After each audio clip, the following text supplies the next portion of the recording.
Hello guys, welcome back to my channel. আমার চ্যানেলে তোমাদের সবাইকে স্বাগতম। তোমরা সবাই কেমন আছো? আশা করছি খুব ভালোই রয়েছো।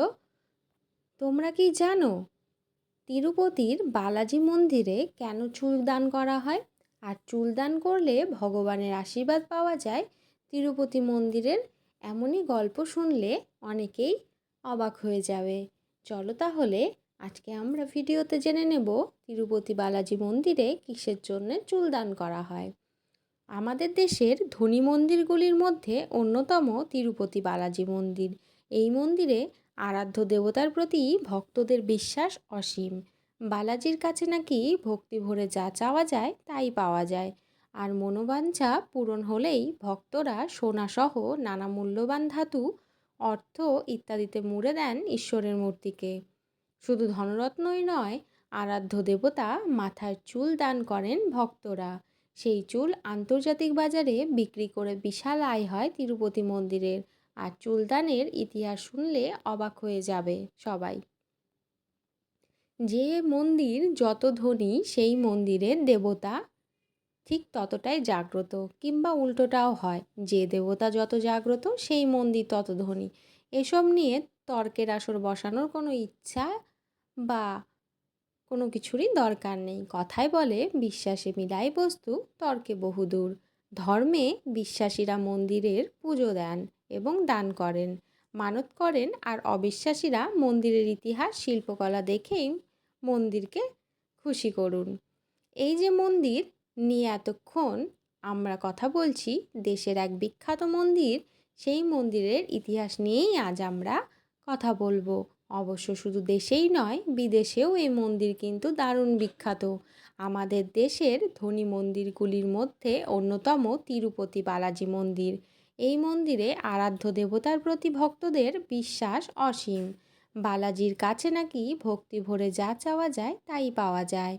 তার মনোবাঞ্ছনা আর সবার মনোবাঞ্ছা পূরণ হয়ে গেলেই ভক্তরা সোনাসহ নানা মূল্যবান ধাতু, অর্থ ইত্যাদিতে ঈশ্বরের মূর্তিকে মুড়ে দেন। নারী পুরুষ নির্বিশেষে এই মন্দিরে প্রায় 20,000 ভক্ত নিজের চুল দান করেন। ভক্তদের চুল কাটার জন্য তিরুপতি মন্দিরে রয়েছে 500রও বেশি নাপিত। ভেঙ্কটেশ্বর মন্দিরটি দ্রাবিড় স্থাপত্য শৈলীর একটি অপূর্ব সুন্দর নিদর্শন। অনুমান করা হয় খ্রিস্টপূর্ব 300 অব্দ নাগাদ এই মন্দির নির্মিত হয়েছিল। এই মন্দিরের গর্ভগৃহটির নাম আনন্দ নীলায়াম। এখানেই মন্দিরের প্রধান দেবতা ভেঙ্কটেশ্বরের বিগ্রহ পূর্বমুখী করে স্থাপিত। এই মন্দিরের পুজো পাঠে বৈখাসন আগম শাস্ত্র অনুসরণ করা হয়। তীর্থযাত্রীদের ভিড় সামলানোর জন্য মন্দির চত্বরে 2টি ইমারত, তাদের বিনামূল্যে খাবার দেওয়ার জন্য তারিকোন্ডা, ভেঙ্কমাম্বা, অন্নপ্রসাদম চত্বর, মস্তক মুন্ডন ভবন এবং একাধিক তীর্থযাত্রী নিবাস রয়েছে। তিরুমালা ভেঙ্কটেশ্বর মন্দির, তিরুপতি মন্দির বা তিরুমালা মন্দির এবং তিরুপতি বালাজি মন্দির নামেও পরিচিত। হিন্দু বিশ্বাস অনুসারে কলিযুগের দুঃখ এবং যন্ত্রণা থেকে মানব জাতিকে রক্ষা করতে তিরুমালাতে ভেঙ্কটেশ্বর রূপে অবতীর্ণ হয়েছেন স্বয়ং বিষ্ণু ভগবান। ভক্তদের বিশ্বাস, তিরুপতি বালাজিতে ভক্ত যতটা চুল দান করেন, ভগবান তার 10 গুণ ধনসম্পত্তি তাকে ফিরিয়ে দেন। এখানে যারা চুল দান করেন তাদের ওপর নাকি মা লক্ষ্মীর বিশেষ কৃপা থাকে। বিশ্বের এই একমাত্র মন্দির যেখানে ভগবানকে চুল দান করা হয়। পুরাণ মতে প্রাচীনকালে ভগবান বালাজির মূর্তির ওপর পিঁপড়ের পাহাড় তৈরি হয়েছিল। প্রতিদিন একটি গরু ওই পাহাড়ে আসতো এবং দুধ দিয়ে চলে যেত। এতে গরুর মালিক ক্ষিপ্ত হয়ে কুড়াল দিয়ে গরুটিকে মেরে ফেলেন। এই আক্রমণে বালাজির মাথায়ও আঘাত লাগে, সেই সঙ্গে মাথার চুলও পড়ে যায়। তারপর তার মা নীলা দেবী তার চুল কেটে বালাজির মাথায় রাখেন। সঙ্গে সঙ্গে ঈশ্বরের ক্ষত সেরে যায়। এতে প্রসন্ন হয়ে ভগবান নারায়ণ বলেন যে চুল শরীরকে সৌন্দর্য প্রদান করে এবং আপনি আমার জন্য কত সহজে তা ত্যাগ দিলেন। এই জন্য আজ থেকেই যারা আমার জন্য চুল ত্যাগ করবেন তার সব মনের ইচ্ছা পূরণ হয়ে যাবে।